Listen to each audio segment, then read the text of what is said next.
శ్రీ గురుభ్యో నమః. ఈ రోజు నుంచి అధిక మాసము ప్రారంభమవుతూ ఉన్నది. సౌరమానము చాంద్రమానము మధ్య ఉన్నటువంటి ఆ రోజుల భేదాన్ని సరిచేయడం కోసం ఈ అధిక మాసము అనేటువంటి విధానము మనకు ఏర్పరచడం జరిగినది. ఇది మహాభారత కాలంలో కూడా ఉన్నది. అజ్ఞాతారణ్యవాసాలు పూర్తయిన తర్వాత పాండవుల యొక్క ఆ సంవత్సర కాలాన్ని లెక్క వేసేటప్పుడు అధిక మాసాన్ని కూడా లెక్క కట్టాలి అని మహాభారతంలో స్వయంగా భీష్ముల వారు చెప్పడం జరిగినది. కాబట్టి అధిక మాసము అనేది మనకు ద్వాపర యుగ కాలం నుంచి కూడా ఉన్నట్లుగా మనకు మహాభారతాన్ని పరిశీలిస్తే తెలుస్తూ ఉంది. ఈ అధిక మాసము అత్యంత విశిష్టమైన మాసంగా మనకు పురాణాల ద్వారా అనేక ధర్మసింధు, నిర్ణయ సింధు వంటి గ్రంథాల ద్వారా చెప్పబడుతూ ఉన్నది.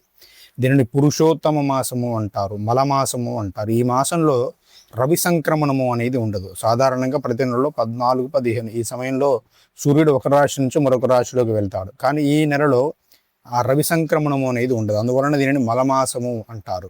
కాబట్టి ఈ నెలలో ఏది చేసినా కూడా 1,000,000 రెట్ల ఫలితం వస్తుంది. స్నానము, జపము, దానము ఏది చేసినా కూడా 1,000,000 రెట్ల ఫలితం వస్తుంది. ఉదయాన్నే తెల్లవారుజామునే స్నానం చేసి ఒక పూట మాత్రమే భోజనం చేసి సాయంత్రం పూట దీపాన్ని వెలిగించి అఖండ దీపారాధన చేసినట్లయితే మరింత విశేషంగా, అలా చేస్తే 1,000,000 అశ్వమేధ యాగాలు, 100 రాజసూయ యాగాలు చేసినటువంటి ఫలితం వస్తుంది అని మనకు పురాణంలో చెబుతున్నటువంటి రహస్యములు. అంతేకాదు ఈ నెలలో విశేషంగా అపూప వ్రతము అనేటువంటి ఒక విశిష్టమైన వ్రతాన్ని చెప్పడం జరిగింది. అది కేవలం అధిక మాసంలో మాత్రమే చేస్తారు. 33 మంది కోట్ల దేవతలు అనుగ్రహించే వ్రతం ఇది.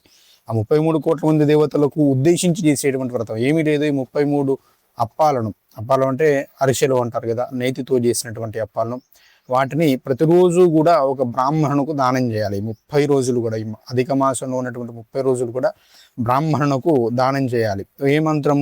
అన్నేన మమ పాపాని ప్రశమం యాంతు సర్వదా పురుషోత్తమ ప్రీత్యర్థం అపూపదానం దదామ్యహం అని యథాశక్తి దక్షిణ తాంబూలాలతో దానం చేసినట్లయితే 33 దేవతల అనుగ్రహం లభిస్తుంది. ఎవరు 33 మంది దేవతలు అంటే 12 మంది ఆదిత్యులు, 8 మంది వసువులు, 11 మంది రుద్రులు, ప్రజాపతి మరియు వషట్కార, ఇలా 33 మంది దేవతలు ఈ మాసంలో నివసిస్తారు. కాబట్టి ఈ 33 సంఖ్యలో దానం చేయడం వలన ఆ దేవతలందరి అనుగ్రహంతో పాటు పురుషోత్తముని అనుగ్రహం కూడా కలుగుతుంది అని మనకు చెబుతూ ఉన్నారు.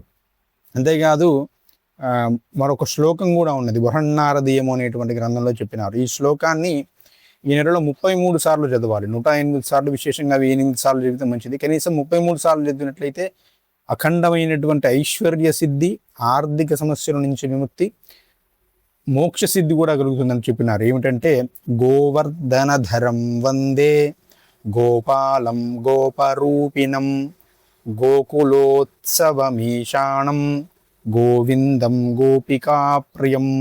గోవర్ధనధరం వందే గోపాలం గోపరూపిణం గోకులోత్సవమీశానం గోవిందం గోపికాప్రియం. ఇది చదివితే కార్యసిద్ధి, ఆర్థిక ఇబ్బందులు తొలగుతాయి, సమస్త దేవతానుగ్రహము కలుగుతుందని మనకు పురాణాలు చెబుతూ ఉన్నాయి. అంతేకాకుండా మరొక 32 నామాలు కూడా విశిష్టంగా చెప్పినారు. విష్ణుం జిష్ణుం మహావిష్ణుం హరిం కృష్ణ మదోక్షజం కేశవం మాధవం రామం అచ్యుతం పురుషోత్తమం గోవిందం వామనం శ్రీశం శ్రీకృష్ణం విశ్వసాక్షిణం నారాయణం మధురిపుం అనిరుద్ధం త్రివిక్రమం వాసుదేవం జగద్యోనిం అనంతం శేషశాయినం సంకర్షణం ప్రద్యుమ్నం దైత్యారిం విశ్వతోముఖం జనార్దనం ధరావాసం దామోదర మదార్ధనం శ్రీపతించ నమస్యామి భక్తాభీష్ట ప్రదాయకం అని ఆ యొక్క శ్లోకము, ఈ యొక్క నామాలు విశేషంగా చదివినట్లయితే అనేకమైనటువంటి వ్రతములు, జపములు చేసినటువంటి ఫలితము వస్తుంది అని మనకు పురాణముల ద్వారా తెలుస్తున్నది. ఈ మాసంలో విశేషంగా భగవద్గీతలో ఉన్నటువంటి పురుషోత్తమ ప్రాప్తి యోగము 15వ అధ్యాయాన్ని చదువుకోవడము, భాగవతాన్ని చదువుకోవడం, అందులో కూడా గజేంద్ర మోక్షము, ప్రహ్లాద చరిత్ర వంటి విశేషమైనటువంటి కథలను చదువుకోవడము, విశేషంగా విష్ణు సహస్రనామ పారాయణ, తులసిను లక్ష్మీనారాయణకు పూజ చేసి విష్ణు సహస్రనామ పారాయణ చేసి తులసిని సమర్పించడం ద్వారా అఖండమైనటువంటి ఫలితము లభిస్తుంది అని కూడా మనకు చెబుతూ ఉన్నారు. ఈ నెలలో శుభకార్యాలు చేయకూడదు. అంటే వివాహము చేయడము, ఉపనయనము చేయడము, పుట్టు వెంట్రుకలు చేయడము, గృహారంభము చేయడము, శంకుస్థాపన చేయడం లాంటివి, ప్రతిష్ట వంటివి చేయకూడదు అని మనకు చెబుతూ ఉన్నారు. ఈ నిత్య కర్మలు, పూజ చేసుకోవడము, సంధ్యావందనం చేయడము, అవి తప్పకుండా చేసుకోవాలి, వాటిని వదలకూడదు అంటూ ఉన్నారు. విశేషంగా నీలాద్రి క్షేత్ర దర్శనం, పూరి జగన్నాథ క్షేత్ర దర్శనాన్ని దర్శించినట్లయితే నీలాద్రౌ పురుషోత్తమ సాయుధ్యం దదాతి, మోక్షము లభిస్తుంది, కోటి జన్మల పాపాలు హరించుకుపోతాయని మనకిక్కడ చెబుతూ ఉన్నారు. ఈ నెలలో ప్రధానంగా వస్త్రము, బంగారము, తాంబూలము, పండ్లు, చక్కెరతో కూడిన నెయ్యి పాత్రను ఘృత పాత్ర అంటారు. వీటిని విష్ణు ప్రీతిగా దానం చేయడం వలన దారిద్ర్య బాధలు తొలుగుతాయి. మీకు శక్తి ఉన్నంత మేర వస్త్రాన్ని కానీ, ఒక తాంబూలాన్ని కానీ, అంటే ఒక నాగవల్లి దళాన్ని, కొంత ధనాన్ని, ఒక పండును కానీ, కనీసం చక్కెరతో కూడిన నెయ్యి పాత్రను దానం చేస్తే దారిద్ర్యం అంతా కూడా తొలగిపోతుంది. అఖండ దీపారాధన ఏదీ చేయలేకపోయినా ఈ నెలలో ప్రతిరోజు సాయంత్రం పూట స్నానం చేసి 6 గంటల సమయంలో లక్ష్మీనారాయణుల దగ్గర దీపం పెట్టినా కూడా దారిద్ర్య బాధలన్నీ కూడా తొలగిపోతాయి. దీపారాధనం అఖండమైనటువంటి ఫలితాన్ని ఇస్తుంది. వారి వంశం ఎన్నిటికీ కూడా క్షీణించదు, వంశోద్ధారకమైన పుణ్యాన్ని ఇస్తుంది అని మనకు శాస్త్రం చెబుతూ ఉన్నది. ఈ నెలలో బావులు, చెరువులు తవ్వడము, యజ్ఞాలు, ముండనము చేసుకోవడం, పుట్టు వెంట్రుకలు తీయడము, ఉపనయనము, వివాహం వంటి శుభకార్యాలు చేయకూడదు. అదేవిధంగా ఈ నెలలో ఎవరైతే మాంసాహారాన్ని, తేనెను, మినప్పప్పును,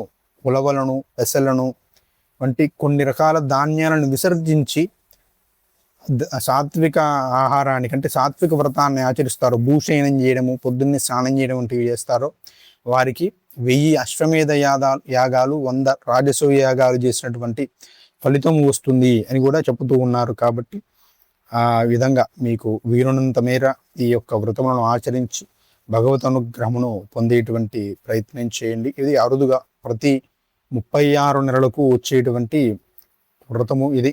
వ్రతము అంటే నెలలు కాబట్టి అధిక మాసంలో ఏ అధిక మాసం వచ్చినా కూడా ఇదే విధంగా ఆచరించాలి. ఇప్పుడు అధిక జ్యేష్టం వచ్చింది, మరి 36 నెలలకు మరొక శ్రావణము లేదా వేరొక మాసము వస్తుంది కదా, అప్పుడు కూడా ఈ నియమాలే ఉంటాయి. ఇప్పుడు వచ్చినా కూడా ఈ స్తోత్రము, ఈ నియమాలే పాటించాలి, కానీ వేరొక నియమాలు పాటించడం లేదు. ఈ నెలకు పూర్తిగా పురుషోత్తముడే అధిపతిగా ఉంటాడు కాబట్టి ఈ నెలలో చేసేటువంటి ఏ పనైనా కూడా అనేక అఖండమైనటువంటి ఫలితాన్ని ఇస్తుంది అని చెబుతున్నారు. కాబట్టి యథాశక్తిగా వీలున్నంత మేర ఆచరించి ఆ భగవత్ అనుగ్రహాన్ని పొందేటువంటి ప్రయత్నం చేయండి. శ్రీమాత్రే నమః. స్వస్తి. జై శ్రీరామ్.